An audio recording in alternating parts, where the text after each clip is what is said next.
یو ملګری پوښتنه کړې ده چې اکثر چې دی په دې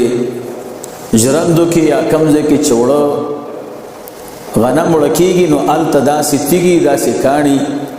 چې د هغې مقدار معلوم نه وي، اندازه یې نه وي معلومه، یا یو سړی په چا باندې یو شی خرڅوي په داسې یوه تیږه باندې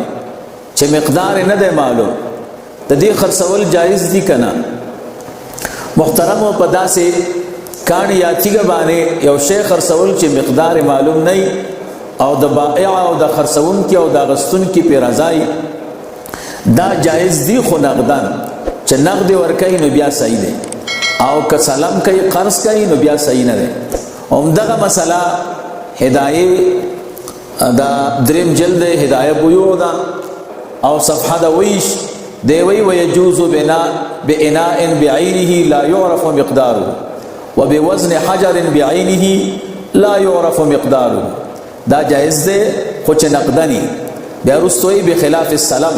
لأن التسليم فيه متأخر والهلاك ليس بنادر قبله فيتحقق المنازع. که په قرض باندې او سړی یو شی خرڅوي او بیا په داسې تیږې باندې او په داسې کاڼي خرڅوي چې مقدار معلوم نه وي، دا صحیح ځکه نه دی چې کیدای شي دا تیږه دا کاڼی هلاکه شي ختم شي، بیا به د دواړو په منځ کې بیا لانجه راشي، منازعه به راشي. نو لہذا په نقدو باندې چې پیسې نقد ورکوي یا غنم جوار هر شی چې دی هغه ورته نقد ورکوي او په داسې کاڼي تلي په داسې تیږه باندې تلي چې مقدار معلوم نه وي، دا جایز دی. دا هدایه بیوع دریم جلد صفحه 20.